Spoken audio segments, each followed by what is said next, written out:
Hello, welcome to episode 5 of the CMath Run channel. We're going to be exploring some more of the Casio Prizm. Today we're going to be going into menu item number 2, which is statistics. Right off the main menu, I'll toggle over to statistics, just execute. What I've gone ahead and done is put some information in list 1, the numbers 1 through 5. There's 5 different categories.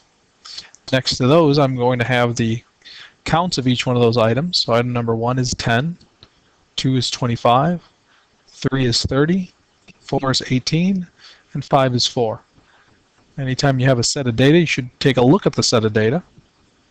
So I'm going to press, get back to my regular screen, graph, which is an F1 key. I want to set up the graph. I'm currently in stat graph 1. I'm going to go down and my soft menus now change. The default is usually scatter plot, but right now I wanted to set it up to do a pie chart. Data list is in list 1. Percent display.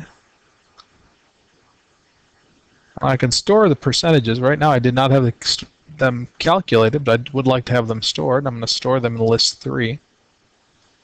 To show you that I'm going to go from counts to percents, and I'm going to have those stored. Color link is off. It is automatically adjusting the colors for the pie chart. The border is in black. So I will exit. Now I press F1. It's going to graph my information. And there it is, a pie chart in nice color. Category A, which is category number 1, B, C, D, and E with the percentages. Now let's see what happened when I go back to the regular menu. There are my percentages as decimals displayed. Let's set up a different type of graph. Still in graph 1.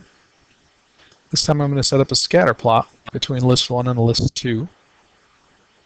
So I have a scatter plot created between list 1 and list 2. Frequency is 1. It's marking with a box. Color link. I'm going to color link the X and the Y. It's going to graph the color based on the link. I will exit, and I will regraph it. So there's my information as a scatter plot. I go into my format. Right now all the dots are colored black. I'm going to go down to auto, which is number 9. What I did to get into that menu is shift F number 5, which is format. Now when I did that, you notice the colors have changed on each individual point. So as we had seen earlier, I could calculate a regression equation. Here's another quadratic equation. I can copy that information into my list number 1, and I could draw it. And if you're studying statistics, I could also look at the residual plot. If I would like to set up a residual, I went into Shift Menu or Setup. The stat window is automatically set. Currently the residuals are not being saved, but I will go ahead and save the residuals. I'm going to save those to list number 4 since I know my percentages are in list number 3. All the other information, just some basic information on what is happening, what's going on. There is no background color turned on. Type of line that I'm going to get. I'm in degree mode. I'm also in complex mode. Coordinates in the grids. So all your information about your graphs. That very last menu, I didn't want to skip over that one, but Q1 and Q3 set it standard. So let me get out of there. Let me go ahead and graph. There it is again. I did calculate the x squared regression for quadratic. Just to refresh your memory, that's where it's at. I'll draw it. Now I would like to see the residuals. So I'm going to exit out of here. I'm going to select. I want to graph 2 graphs at once. I'm going to turn on the second graph, exit out of there. I'm going to set up graph 2. So I go into the set. This time I want to set graph 2. Graph 2 is going to be a scatter plot. It's my residuals. Now my residuals are in list number 4, so the Y list I will set to list number 4. Everything else, color link, I will turn the color link on, X and Y, and then exit. Make sure I have selected that both of those graphs will be graphed. It'll draw. Now you notice there is my residual plot right along with my original plot.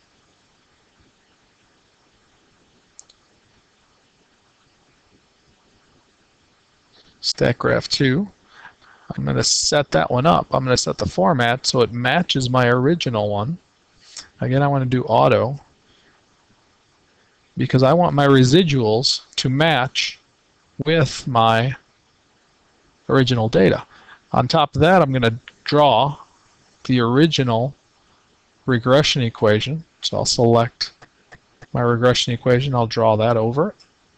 The reason I want to do this is so that when I do something like a trace, there's my point. As I toggle up, there is my value of that point on the residual equation. There is my residual. So if you notice, my original data point is height at 10. The equation predicted at 10.48. The difference is 0.48. When I toggle over, now I'm on the red point, it's got a residual value of 0.34. My original value is 25. It is 24.65. So notice, as I jump around, it is calculating my residuals for each one of those. I can show you the residual is going to be negative because it's below, and you can see the difference. And it's color linked, so it makes it very clear which value goes with which point. I want to try to keep this short, so I will do one more graph just to show you the different types of graphs that we're capable of making here. Normal probability plot, I'll skip that one for today.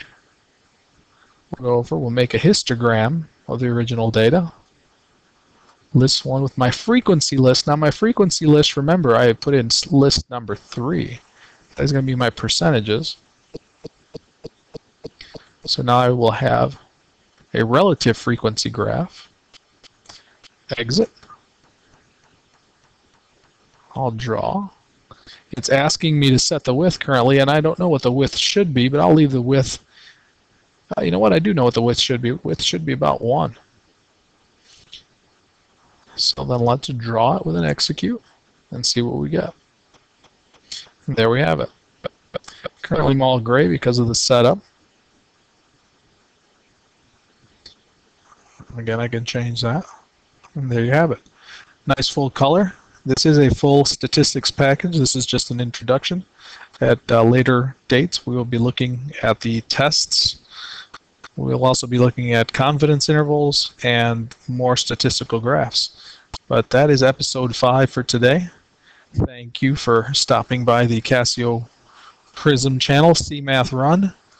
If you'd like to continue watching Math Run, please let everybody know that we are out there. This calculator is available at all major retailers.